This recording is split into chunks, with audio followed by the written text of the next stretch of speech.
Un programa diseñado con el objetivo de llevarte diariamente un tema de actualidad, acompañado siempre de reconocidos editorialistas. De lunes a viernes a las 5 de la tarde por CRC 89.1 Radio. A las 5 con Alberto Padilla. Hola, ¿qué tal? Saludos, bienvenidos a esta emisión de A las 5 con su servidor Alberto Padilla. Muchísimas gracias por estarnos acompañando. Gracias por estar ahí. Le mando cálidos saludos desde la señal de CRC 89.1 Radio en San José, Costa Rica, desde donde estamos transmitiendo hasta el punto en el tiempo, en el espacio en el que usted nos está escuchando, porque estamos saliendo en diferentes vías simultáneamente, por ejemplo en Facebook Live, en la página de este programa, A las 5 con Alberto Padilla. Estamos disponibles en el canal de YouTube de este programa. Estamos en podcast en las principales plataformas como Spotify, Apple Podcast, Google Podcast y otras 5 importantes más. Aquí en Costa Rica, este programa que sale en vivo en este momento a las 5 de la tarde se repite todos los días a las 10 de la noche aquí en CRC 89.1 Radio. En esta ocasión me acompaña, como usualmente lo hace, tratando de controlar los incontrolables, el señor David Guerrero y la producción general de este programa siempre poderosa desde Colombia a cargo del señor Mauricio Sandoval. Bien, hay que comenzar informándole que la Casa Blanca informó que el presidente de Estados Unidos, Donald Trump, firmará una orden ejecutiva, un decreto para levantar las sanciones que actualmente todavía se tienen sobre el país de Siria. El presidente Trump inicialmente había anunciado que haría una reducción en las múltiples sanciones que tiene Estados Unidos con Siria en mayo pasado e emitiría un perdón de estas sanciones por 180 días, lo que permitiría a las empresas y a los negocios hacer transacciones con el gobierno de Siria. Pero ahora con este nuevo decreto se terminarán por completo las sanciones. Sin embargo, el quitarle a Siria las sanciones más restrictivas de todas necesitan de una acción del Congreso de Estados Unidos. Decir que el presidente Donald Trump demandó de nuevo, ahora por medio de una carta, de un escrito, al presidente de la Reserva Federal, Jerome Powell, a que baje las tasas de interés. El presidente Trump envió una nota escrita junto con unas gráficas al presidente de la Reserva Federal y en estas gráficas tratando de demostrar el presidente de Estados Unidos a Jerome Powell el ejemplo o lo que está sucediendo en otros países desarrollados que están bajando las tasas de interés. El presidente acusó a Powell de generarle a Estados Unidos una fortuna en pérdidas. Como usted sabe, el presidente Trump ya repetidamente ha presionado a Jerome Powell a que baje las tasas de interés.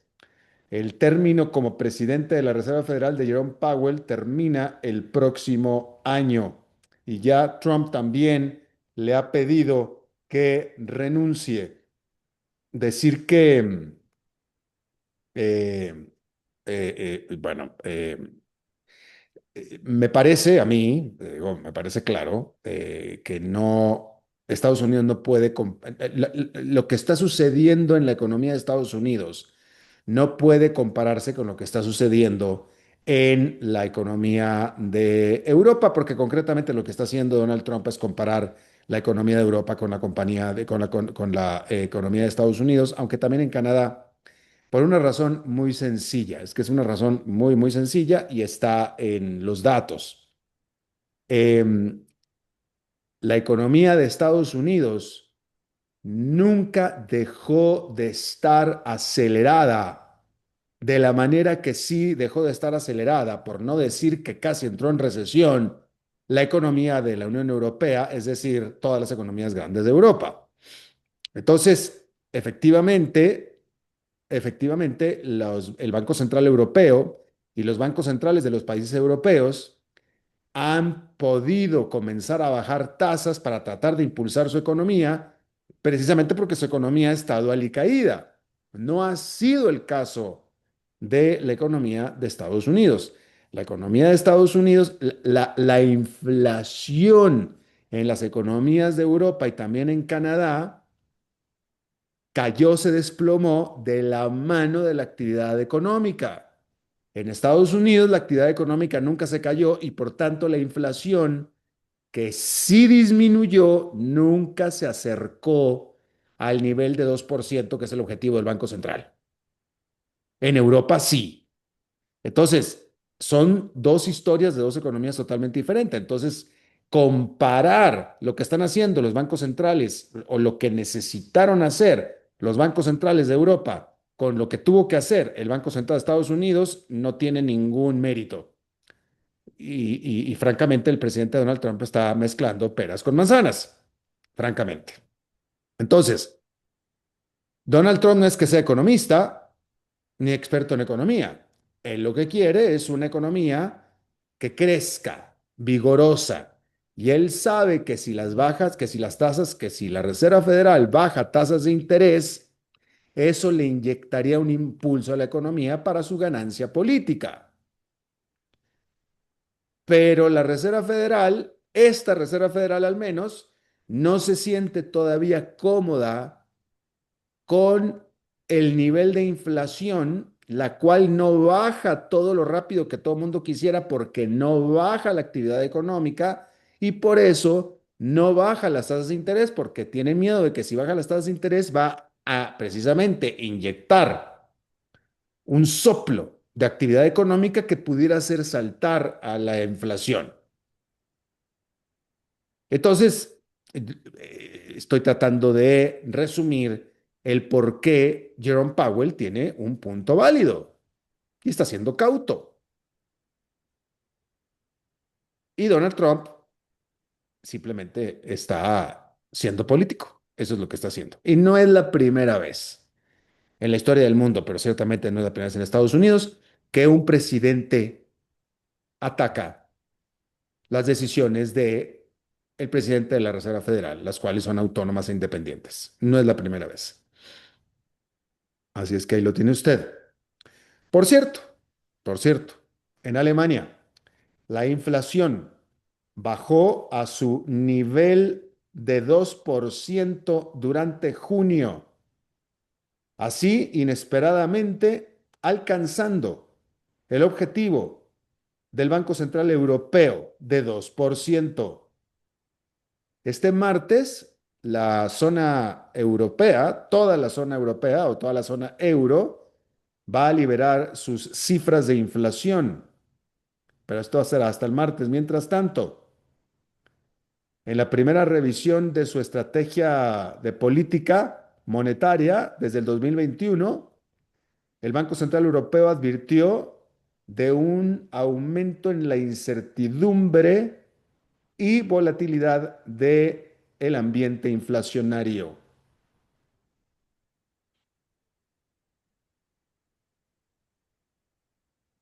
Bien, y bueno, en este anuncio que quizá no es sorpresivo en vista de todas las señales no discretas que se dieron, el presidente de Meta, que es el fundador de Facebook, Mark Zuckerberg, anunció que Meta creará una nueva división enfocada en la superinteligencia, según reporta el medio especializado Bloomberg. Uno de las caras más conocidas de la inteligencia artificial, Alexander Wang, cuya startup o sobre cuya startup Meta invirtió 14 mil millones de dólares este mes, dirigirá esta nueva división de superinteligencia. Mark Zuckerberg también anunció a varios de los ejecutivos que dirigirán esta división, los cuales se los pirateó de otras firmas, incluyendo OpenAI y Google. Hay que recordar que hace menos de 2 semanas Sam Altman, el fundador de OpenAI, señaló a Mark Zuckerberg, lo acusó de estarse pirateando ejecutivos de él con bonos de hasta por 100 millones de dólares, ¿se acuerda? Aquí lo informamos. Y bueno, a punta de bonos de 100 millones de dólares, Mark Zuckerberg se pirateó ejecutivos de OpenAI y de Google. En un memo interno que Zuckerberg le envió a sus empleados, le dijo Zuckerberg a sus empleados con toda, pues, no sé, le podemos poner aquí cualquier tipo de adjetivos, pero les dijo que esta decisión de abrir esta división de superinteligencia será, dijo Mark Zuckerberg a los empleados, será el principio de toda una nueva era para la humanidad, dijo Mark Zuckerberg. Eh, esta pareciera, supongo que ya nuestro corresponsal de temas tecnológicos, Daniel Hernández, lo dirá en su segmento de este miércoles, pero eh, eh, esto suena, este anuncio de Zuckerberg suena, no es la primera vez que Mark Zuckerberg hace un mega anuncio de este tipo. Recordar que la última vez que lo hizo fue hace unos cuantos años nada más, de la mano del cambio de nombre de todo Facebook. Usted se acuerda que Facebook se llamaba Facebook y luego le cambió el nombre a Meta. ¿Por qué le cambió el nombre a Meta? Porque anunció que Facebook se iba a ir toda completamente al metaverso. ¿Se acuerda usted del metaverso?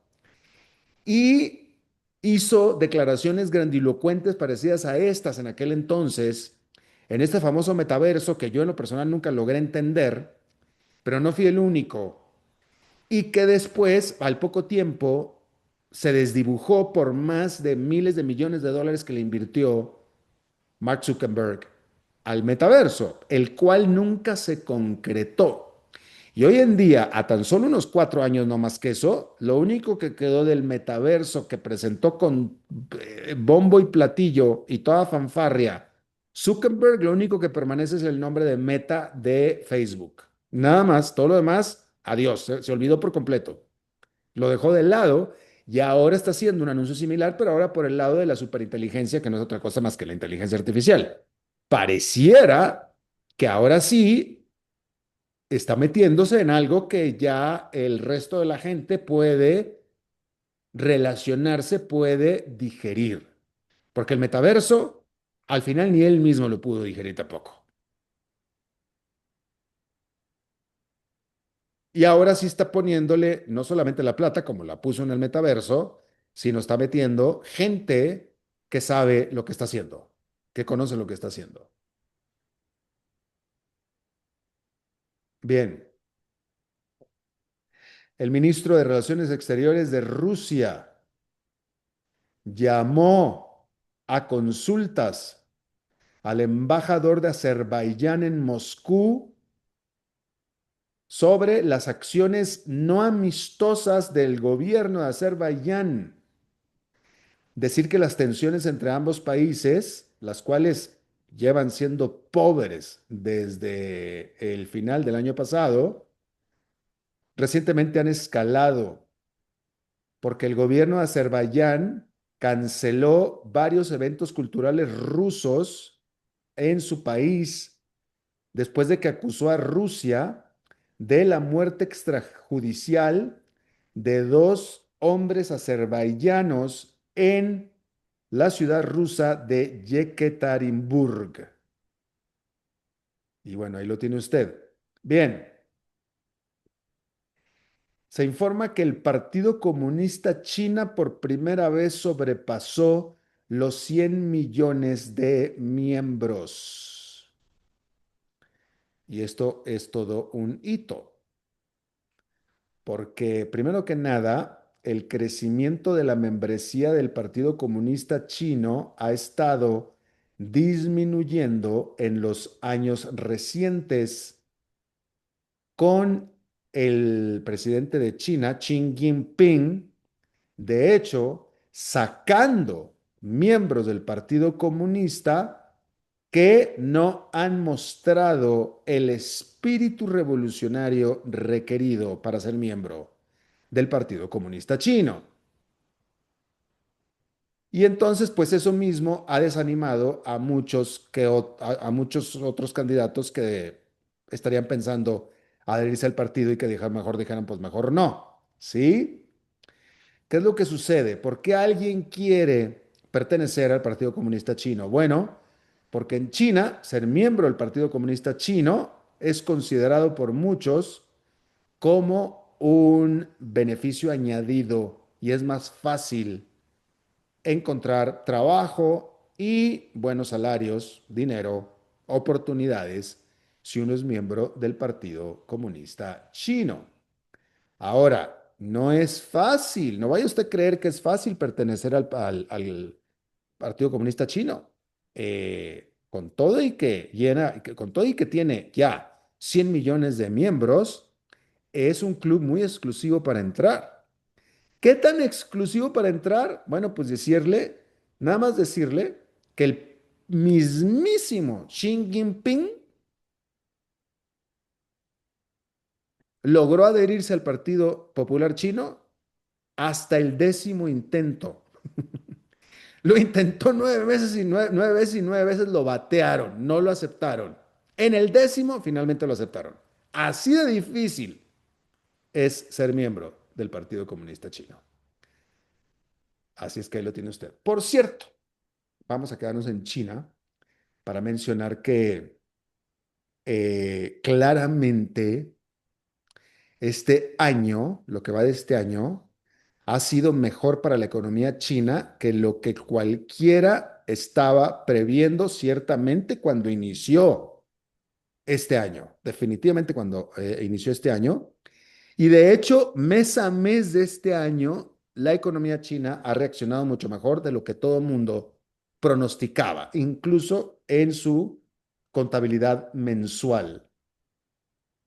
Hay que decir que a pesar de la amenaza de guerra comercial por parte de usted ya sabe quién, las exportaciones de China no han dejado de crecer.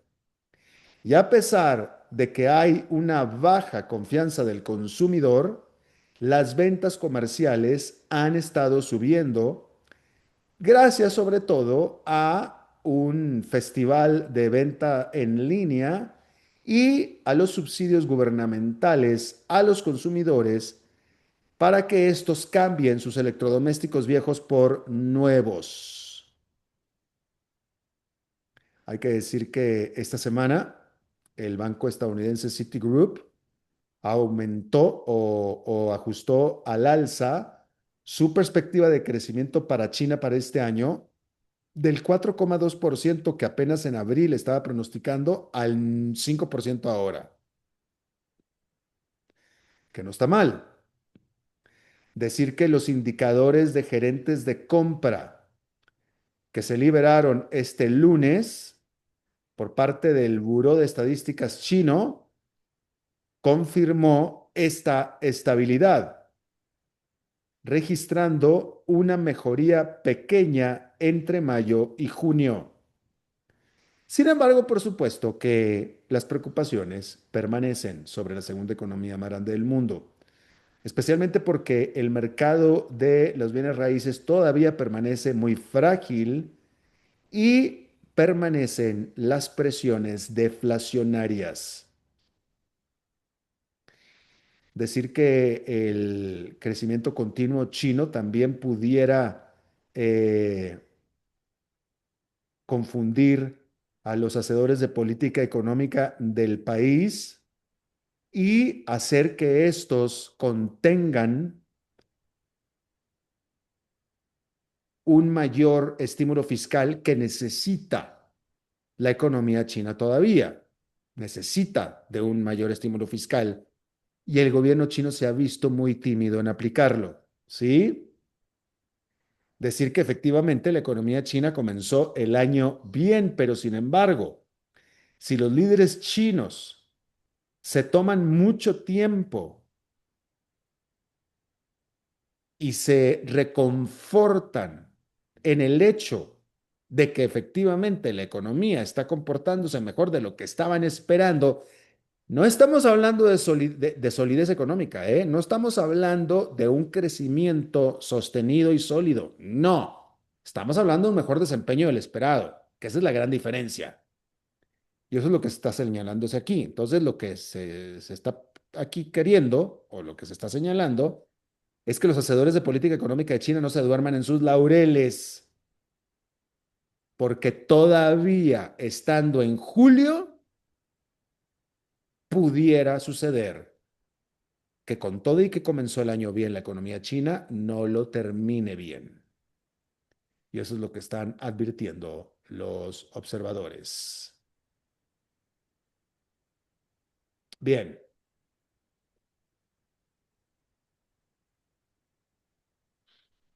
bueno, pues una vez que queda prácticamente claro que terminó la guerra entre Irán e Israel, la atención está volviendo a los focos que nunca dejaron de estar rojos, concretamente la guerra entre Rusia y Ucrania y, más notablemente quizá, la invasión que ahora Israel tiene sobre Gaza. Hay que decir que la ofensiva, la sangrienta ofensiva de Israel sobre Gaza ya está entrando al mes número 21, en medio de reportes de que los soldados israelíes han estado disparando a civiles desarmados, mujeres, niños y hombres,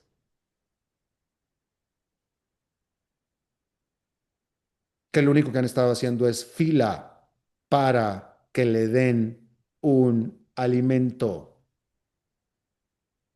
en estos muy controvertidos centros de distribución de ayuda humanitaria organizados por la Fundación Humanitaria Gaza, que tendrán la intención de dar de comer a los palestinos si es que pueden sobrevivir la cola y no porque murieran aplastados, sino con una bala en la cabeza. Se reporta que cientos han muerto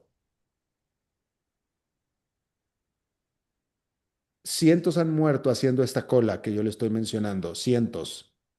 El total de muertos en Palestina o en Gaza desde que comenzó la guerra han sido 55,000. Les recomiendo que vaya a la página de Facebook del programa, a las 5 con Alberto Padilla. Acabo de subir yo ahí un pequeño documental, un reporte elaborado por el Wall Street Journal. Es un video en inglés muy detallado y muy bien realizado, explicando, denunciando, dejando de manifiesto estos hechos de cómo es que estos centros que originalmente se pretendía que fueran de ayuda y por tanto de vida, se han convertido para muchos en centros de muerte. Aquí lo hemos hablado ya varias veces, pero si lo quiere ver usted gráficamente, y no me refiero a imágenes gráficas, sino gráficamente explicado, vaya a la página de Facebook del programa, La Sigo con Alberto Padilla, y vea este video, este pequeño reporte documental, si usted quiere, que dura 7 minutos. Está muy, muy bien realizado. Hay que decir que, según se reporta, las fuerzas israelíes controlan actualmente la tercera parte, si no es que más, de la franja de Gaza. El jefe de gabinete de las fuerzas de defensa israelíes reconoce que Israel pronto alcanzará las líneas que pretende en Gaza. Sin embargo, esto contradice las ambiciones de los partidos de ultraderecha de la coalición gubernamental de Israel, porque estos quieren que Israel ocupe Gaza de manera perpetua.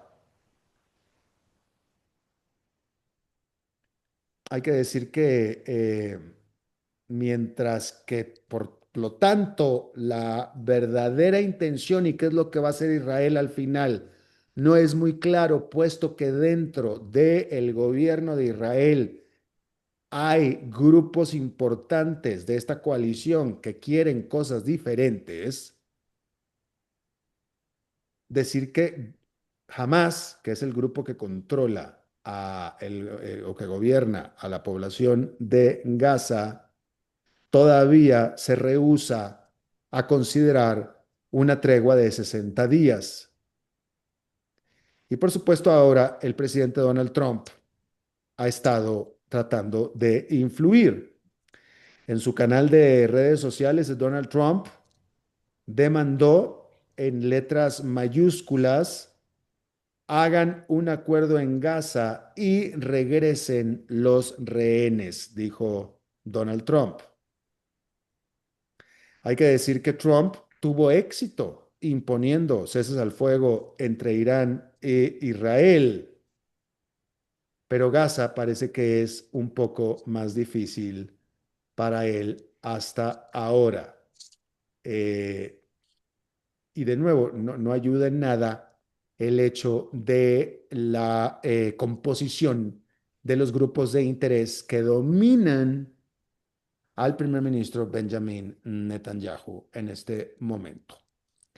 Vamos a hacer una pausa y regresamos con nuestra entrevista de hoy.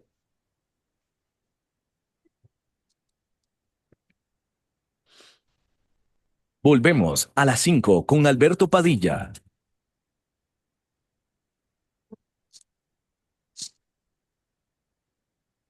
Ok, ya te has reído con nosotros, has aprendido con nosotros y nos hemos conocido más. Pero es hora de ponernos serios. El mejor momento para invertir fue hace 10 años y el segundo mejor momento para hacerlo es hoy. Entra a transcomer.com, convertite en un inversionista y transforma tu destino. Transcomer, puesto de bolsa de comercio. Construyamos juntos su futuro. Somos expertos en eso. Es mejor evitar un choque. Unos segundos de cortesía evitarán atrasos y el estrés. Por eso, Un mensaje de esta emisora asociada de Canara.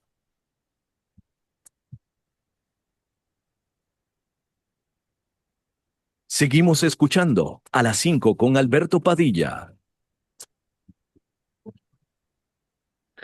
Muchísimas gracias por continuar con nosotros. Este viernes, en lo que fue el último día de sesión de la Corte Suprema de Justicia de los Estados Unidos antes de entrar a recesión, o a receso, discúlpeme, a receso, la Corte Suprema de Justicia, de acuerdo a los titulares, le otorgó al presidente Donald Trump una serie de triunfos, toda una serie, pero quizá uno de los más connotados, pero estamos hablando específicamente de titulares. Nosotros vamos a ir al fondo de esto con nuestro invitado del día de hoy, pero uno de estos titulares es que la Suprema Corte de Justicia se alineó con los deseos de Donald Trump de básicamente estar de acuerdo la Corte Suprema de Justicia en que se le niegue la ciudadanía automáticamente a todo aquel que nació en Estados Unidos si sus padres no viven en Estados Unidos, por ejemplo.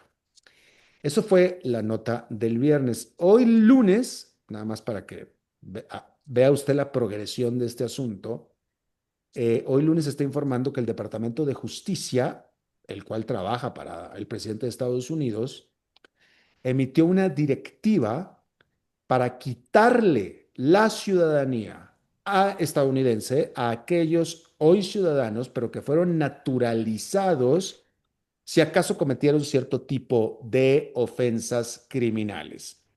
Hasta ahora, si alguien se naturalizó ciudadano de Estados Unidos, ya es automáticamente ciudadano de los Estados Unidos y ya.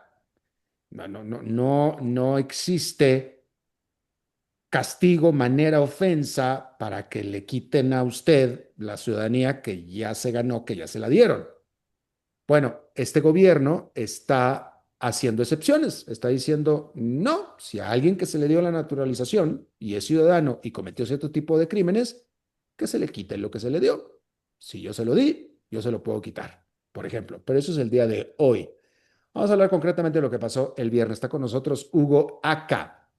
Él es analista internacional, experto en áreas de política estadounidense y seguridad hemisférica desde la capital de Estados Unidos. Hugo, me da mucho gusto saludarte de nuevo. Gracias. Un verdadero placer, a sus órdenes. A ver, primero que nada, de lo que determinó la Corte Suprema de Justicia el viernes, que se considere es un triunfo para Donald Trump, no, y esta es la pregunta, no significa que esto se vaya a convertir en ley, ¿cierto? A ver, primero, en principio, la respuesta sencilla sería no, de ninguna manera. Y voy a explicarlo Por rápidamente favor. porque lo que dijiste es correcto. Una cosa son los titulares, porque tenemos una sociedad tremendamente Ujú. polarizada, y donde el debate se lleva casi te diría, más en función de un tratamiento sensacionalista y casi Sí. novelesco que en el entrar al fondo. Primero, el fallo de la Corte Suprema no establece ninguna variación hacia la decimocuarta enmienda. No lo hace. O sea, no modifica lo que establece la Constitución de los Estados Unidos y sus enmiendas relativo a el derecho de ciudadanía para los nacidos dentro de los Estados Unidos. Segundo aspecto que es esencial entender. Tampoco modifica el caso de Estados Unidos versus Wong King, que es un caso, lo que se denomina en inglés un landmark case, en relación a el derecho de cualquier persona que habiendo nacido dentro de los Estados Unidos para tener esta ciudadanía en un marco legal. Este caso que fue dirimido en 1898 complementa la decimocuarta enmienda y establece el marco legal. ¿Qué obtuvo la administración? La administración obtuvo lo que en inglés se denomina una orden judicial para que cortes inferiores no puedan impedir el accionar de la administración en base a una orden ejecutiva. ¿Qué hace esa orden ejecutiva? Aquí hay que tener mucho cuidado en cómo lo enfocas. Ataca lo que se denomina la política de anchor babies. Y lo hace desde una perspectiva interesante porque dice que la intención es la de proteger la violación posterior de derechos a menores por el hecho de ser instrumentalizados para la obtención de un derecho posterior. En este caso se refiere a la ciudadanía o al hecho de que los padres de esos menores pudieran permanecer en territorio norteamericano. ¿Cuánto vaya a sostenerse? Porque ya hay apelaciones en este momento corriendo en distintas cortes federales, es un gran signo de interrogación. Habiendo dicho esto, que me disculpo, es muy árido, No, no, no. es estrictamente legal. En lo político, sin duda, ha sido una victoria, porque le lleva a la administración a poder decir que tiene el derecho Ujú, y que ujú. las cortes inferiores no pueden bloquear a implementar la orden ejecutiva del presidente de los Estados Unidos. Vale la pena una aclaración en algo que habías mencionado antes. La ciudadanía, cuando concedida, y te lo digo desde un punto de vista de conocimiento directo, a partir de un procedimiento de naturalización derivado de cualquier tipo de situación, matrimonio, servicio militar a los Estados Unidos, asilo político y otras condiciones, incluyendo la excelencia en el estudio, no es irreversible. En esto yo quiero ser muy claro porque hubo también otro landmark case muy poco conocido, que fue el de Hermine Braunsteiner. Esta señora que se casó con un soldado norteamericano y adquirió ciudadanía, se descubrió posteriormente que era una criminal de guerra nazi buscada por su sadismo y crueldad en los campos de concentración alemanes. Se la conocía, me disculpo por la expresión, pero es literal como se la conocía, como la yegua de Madianek. Y usaba botas pesadamente claveteadas para aplastar los cráneos de las reclusas que estaban en este campo de concentración. Cuando se descubrió que la señora Braunsteiner había ocultado su pasado y mentido, la Corte Suprema de los Estados Unidos reconoció que cuando hay un error esencial o la comisión de determinados delitos, en este caso de lesa humanidad, la ciudadanía norteamericana puede ser retirada por el efecto de que en inglés se dice la legalidad estaba null and void, vale decir, era nula de pleno derecho, O diferenciando sea, la nulidad de la anulabilidad. que nunca se le deben haber dado. Exactamente, nunca debió haber sido concedida y que la condición esencial, algo que en nuestro lenguaje es mucho más preciso, que es la diferencia entre nulidad y anulabilidad. La nulidad, en este caso, es que el hecho estaba revestido de un vicio invencible que no podía ser subsanado y esto motivó que exista esta salvedad. Pero es interesante que lo menciones porque hay una diferencia importante entre que te la quito por algo que hiciste a te la quito porque nunca te la debía haber dado porque tú dijiste mentiras de quién eras o porque no conocíamos tu pasado antes de que te la diéramos. Hay una diferencia importante. Yo creo que eso es parte de un debate. A ver, vamos a establecer ciertas cosas fuera de otra vez el debate del apasionamiento que permea hoy día la sociedad norteamericana. Sí. Es un hecho conocido públicamente, sobre todo en los estados de frontera, y yo tengo residencia en el estado de Texas, que los denominados braceros estacionales, estoy haciendo por favor la traducción literal, no es una cuestión para establecer ningún tipo de criterio, ha sido parte del flujo migratorio constante entre los Estados Unidos y México, permanentemente. De hecho, buena parte de esta fuerza laboral es imprescindible para la producción agrícola en el sur de los Estados Unidos. Y ha sido tan notorio de que a pesar de la dureza de la administración, se han abierto excepciones en este caso particular, que ya han sido objeto de debate, porque se ha reconocido que este es un área altamente sensible, ¿no es cierto? Hubo en algún momento una gran polémica, recordarás, entre el señor Elon Musk y algunos de los más radicales miembros del movimiento MAGA, cuando Elon Musk hablaba de otra salvedad, y es el del programa de captación de estudiantes de élite y mentes excepcionales que a través de la visa de talentos excepcionales le permite a los Estados Unidos captar potencial y capital humano para sus propios fines, que en muchos casos tienen naturaleza estratégica, ¿no es cierto?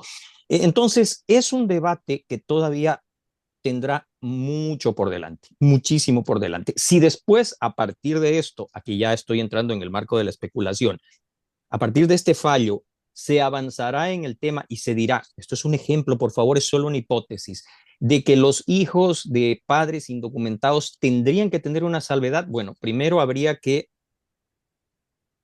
hacer una modificación radical a la 14ª enmienda y segundo, habría que retrotraer los efectos legales de esta sentencia de 1898 que establece el derecho de todo ciudadano nacido en los Estados Unidos a la protección del derecho soberano y la condición de ciudadano norteamericano. Claro, pero por lo pronto, y esta es pregunta, pero por lo pronto, por las señales que hay, esto podría envalentonar a algunos estados que apoyan al presidente Donald Trump y que apoyan esta posición de Donald Trump en contra de los inmigrantes, etcétera, que puedan decir, bueno, pues por lo pronto el que nazca aquí y que los padres sean indocumentados o no vivan en Estados Unidos, no les damos la ciudadanía, se acabó.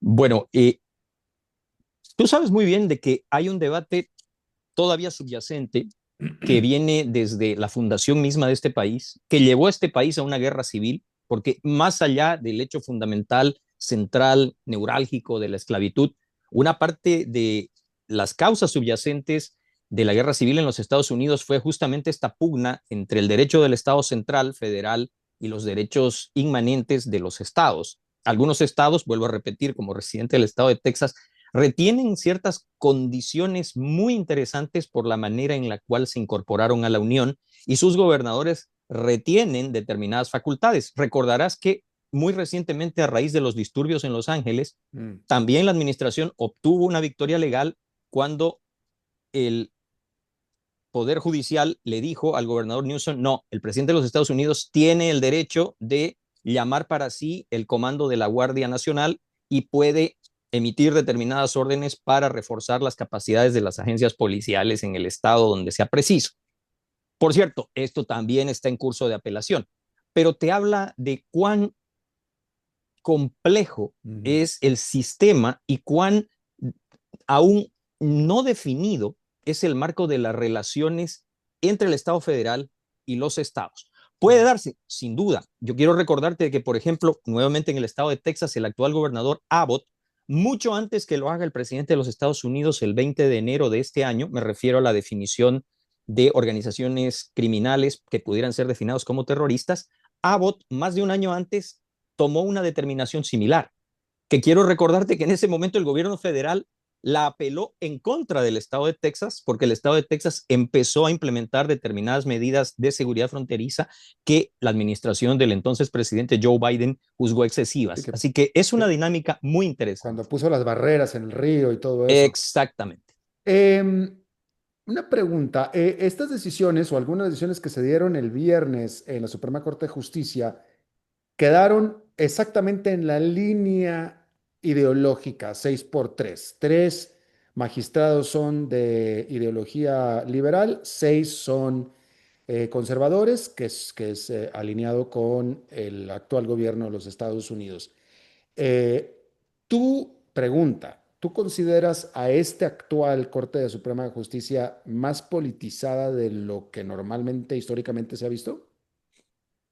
Esa es una pregunta difícil.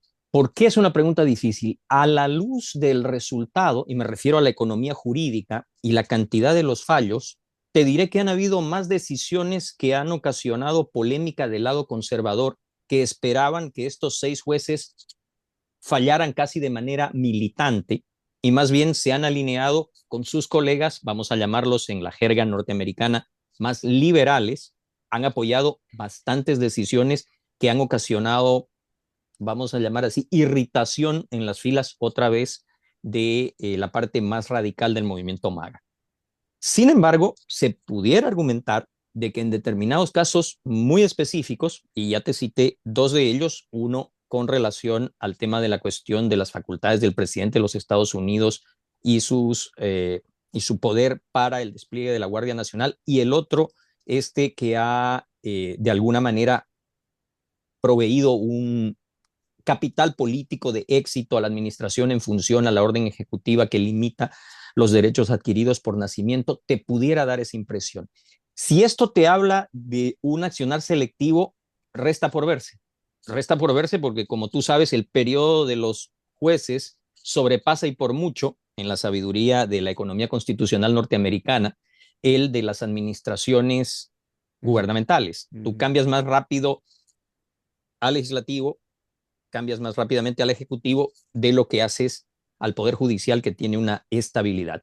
Si esto refuerza el argumento que se dio muchísimo ahora del otro lado, en el ala más radical del Partido Demócrata, de que había que superpoblar la Corte Suprema incrementando el número, pues mira, esto es una opinión mía como abogado. Yo creo que eso sería incrementar el problema, porque lo único que haría sería, al aumentar los números, simplemente volver a la misma dinámica para alcanzar el número mágico que te permita imponerte sobre quien tú creas que está en la vereda de al frente ideológicamente.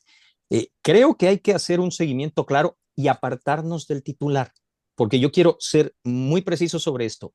El fallo de la Corte Suprema no modifica la 14ª enmienda ni el fallo de 1898. No lo hace, y en esto hay que ser muy claro. En ese sentido, ¿en dónde está, si es que está, el verdadero triunfo que se le canta a Donald Trump de los fallos de la Suprema Corte de Justicia el viernes?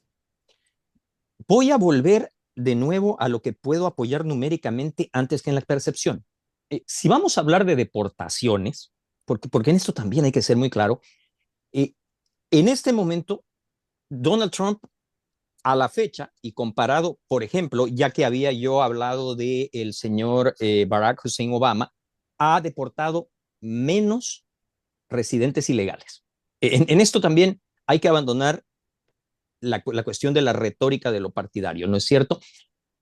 Pero su discurso ha sido mucho más duro, y a través de esta opción de la autodeportación ha facilitado un flujo que a la hora de medirlo en la frontera es claramente perceptible. Y le ha dado una victoria política, porque quiero recordarte que Trump corre en base a 3 pilares: la economía, la seguridad, que estaba empatada directamente con la migración, y el tema de la cuestión del escenario internacional.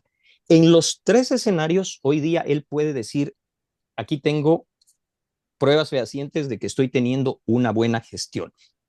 Ahora, si vamos a usar términos de jerga deportiva, si esto fuera fútbol, ¿no es cierto? El fútbol nuestro, el que el americano denomina soccer. Bueno, estamos en los primeros 15 minutos del primer tiempo. Vamos a ver cómo se desarrolla todo este partido y hacia dónde va. Pero vuelvo a reiterar, quien quiera hoy día decir de que el fallo de la Corte Suprema anula los derechos de aquellos nacidos en los Estados Unidos, no lo hace. No modifica ni la enmienda ni la base legal, y lo único que hace es, tal vez, ya lo dije, abrir la puerta a otro debate. Pero sin embargo, tanto para propios como extraños, es decir, para Maga y los contrarios, lo que sucedió el viernes fue un triunfo para, es decir, Trump lo recoge como triunfo y la oposición se lo reconoce. Percepción es realidad, y ese es el marco de lo político frente a la frialdad y a la aridez de lo jurídico, y hace parte de lo propio, ¿no es cierto? Es un poco, y quiero tal vez regresar a esto por lo neurálgico, es un poco como el famoso debate con el tema de la cuestión de las armas, ¿no? Un lado del debate te dice que no puedes afectar la segunda enmienda y de que tienes que tener el derecho a tener cuantas armas quieras. El otro lado, cuando enfrentado a la idea de un registro centralizado y una autoridad federal para armonizar todas las bases de datos en base a un documento de identidad, te dice que eso es anatema porque no se puede obligar a la gente de la identificación. Al final del día, las dos partes están tan separadas que en el medio tienes una población que sufre las consecuencias. Porque lo lógico sería, hombre, estamos de acuerdo, lo que dice la Constitución, respaldémoslo, pero de ahí a que un solo individuo tenga, voy a exagerarlo, ¿no es cierto?, cientos de armas en su casa, no es una cuestión muy lógica. Y del otro lado, si te vas a oponer a lo que en países como los nuestros es absolutamente normal, que es la obligatoriedad de la aportación de un documento de identidad que además te pueda ayudar a centralizar una base de datos, estamos escapando a la lógica. Claro. Bueno, pues Hugo, Aka o Hacha, ¿cómo es la correcta pronunciación? Mira, originalmente el apellido es vasco y era ATXA. En castellano Hacha. se vuelve Hacha, en los países nórdicos Aka. Es muy curioso porque me lo han pronunciado de tantas veces que no me molesta ninguna. Bueno, en su fonética en español mexicano sería Hacha, Hugo Hacha. Exactamente. Analista internacional, experto en áreas de política estadounidense. Te agradezco muchísimo tu buena disposición a charlar con nosotros. Un placer, a las órdenes. Hasta la próxima, gracias. Bien, siendo lunes, vamos a pasar y cerrar este programa hablando de bienes raíces con Eugenio Díaz, que todavía no está. Entonces vamos a hacer un pequeño corte y darle chance a Eugenio que se conecte. Gracias.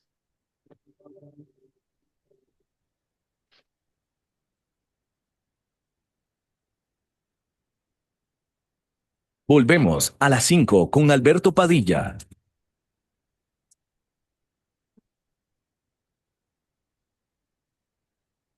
Ok, ya te has reído con nosotros, has aprendido con nosotros y nos hemos conocido más. Pero es hora de ponernos serios. El mejor momento para invertir fue hace 10 años y el segundo mejor momento para hacerlo es hoy. Entra a transcomer.com, convertite en un inversionista y transforma tu destino.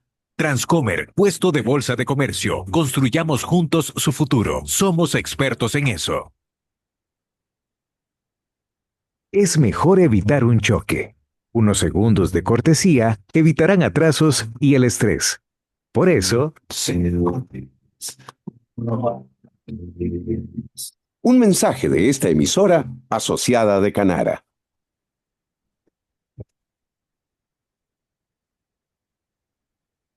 Seguimos escuchando a las 5 con Alberto Padilla. Muchísimas gracias por continuar con nosotros. A ver, ¿qué me está diciendo aquí? Sí, ok. No, está reportando Eugenio Díaz que tiene problemas técnicos, entonces no entra Eugenio. Entonces vamos a ponerle falta. A ver, ¿qué nos está diciendo aquí? Ok, está bien. Problemas técnicos tiene Eugenio Díaz. Entonces, lo vemos el próximo lunes. Bien, dos cositas antes de irnos rápidamente. En este momento, déjeme ver si hay algún desarrollo en vivo en los Estados Unidos, porque en este momento, changes to Trump, mega bill before, sí, ok. En este momento en Estados Unidos se está esperando el voto final sobre el presupuesto, el gran y hermoso presupuesto, literalmente así se llama, el gran y hermoso presupuesto de Donald Trump para toda su presidencia, que básicamente es un ejercicio que hacen todos los presidentes cuando inician su presidencia y establecen, por supuesto, las prioridades de gasto y económicas que tiene ese presidente, ¿no? Y en este caso, pues aquí está este gran y hermoso presupuesto, el cual al margen de lo que tenga dentro que sea grande y hermoso, aumenta el déficit fiscal de los Estados Unidos en varios trillones de dólares, en varios trillones de dólares. Y bueno, lo último y luego están las partes controvertidas como que le quita fondos a el Seguro Social para darle fondos al gasto en defensa, etcétera, ¿no? Le quita fondos dirigidos a la gente más pobre y más vulnerable para una disminución en impuestos, por ejemplo, que una disminución de impuestos a la gente más pobre y vulnerable, pues no le beneficia tanto. ¿Usted está de acuerdo? ¿Sí? este, la gente que es más pobre y vulnerable, pues claro que va a agradecer que le bajen los impuestos, pero el problema de la gente pobre y vulnerable no es un problema de que le cobren muchos impuestos, el problema es que recibe muy poca plata. Entonces, muchas veces a esta gente más pobre y vulnerable le conviene más y le prefiere más que le den dinero en forma de programas sociales a que le reduzcan los impuestos. ¿Sí? Bueno, pues iniciativa de ley, este presupuesto de Donald Trump hace las dos cosas. A los pobres, a los más pobres, les quita programas sociales y bueno, dice que le reduce impuestos, pero eso no es lo de menos. Pero el punto es que es muy fuerte en reducirle los impuestos a la gente que gana más y le quita programas sociales a la gente que gana menos. Entonces, son una serie de cosas que tienen medias inconsistentes presupuesto, muy apegado a la línea ideológica de Donald Trump. Y todo esto se lo digo porque originalmente muchos republicanos de la misma partidarios de Donald Trump lo rechazarían inmediatamente. Pero como estamos hablando de estos tiempos, estamos hablando de Donald Trump, se están alineando y en Washington en este momento está esperándose en cualquier momento que este presupuesto sea aprobado. Presupuesto, por cierto, que volvió a criticar nadie menos que el primer ex amigo del país. Antes era el primer amigo del país, ahora es el primer ex amigo del país, Elon Musk, quien dijo otra vez sobre este presupuesto, sobre este presupuesto del resto de la presidencia de Donald Trump, que es una esclavitud de deuda. Eh, y no solamente eso, Elon Musk se comprometió a sacar de sus curules, sacar de sus puestos a los republicanos que lo apoyen. Esa es la amenaza que hace Elon Musk, sacar a los republicanos que lo apoyen. Pues van a ser todos, digo, básicamente van a ser casi todos los republicanos. Se está esperando que sea, de nuevo, tiene muchísima oposición, ¿eh? Pero en el caso específico de esta presidencia de Donald Trump, tener muchísima oposición por parte de los republicanos es que dos, tres se están oponiendo en este fenómeno de Donald Trump que tiene tan unidos para él a los republicanos. Pero en fin, de ahí viene la amenaza de de Elon Musk, de su certidumbre de que vaya a ser aprobado este presupuesto grande y bello. Por cierto, de la información que le di de Mark Zuckerberg, de la presentación de esta nueva división de superinteligencia de Meta, se está reportando que las acciones de Meta alcanzaron un nuevo máximo histórico después de que Zuckerberg anunció esta entrada de lleno y con todo a la inteligencia artificial. Las acciones de Meta en su máximo histórico. Y aún así, creo yo que son muy buena inversión para el futuro. Aún así, las acciones de Meta. Bueno, ahora sí, eso es todo lo que tenemos por esta emisión de A las 5 con su servidor Alberto Padilla. Muchísimas gracias por habernos acompañado. Espero que termine su día en buena nota, en buen tono, y nosotros nos reencontramos en 23 horas. Que la pasen muy bien. A las 5 con Alberto Padilla fue traído a ustedes por Transcomer, puesto de bolsa de comercio. Construyamos juntos su futuro. Somos expertos en eso.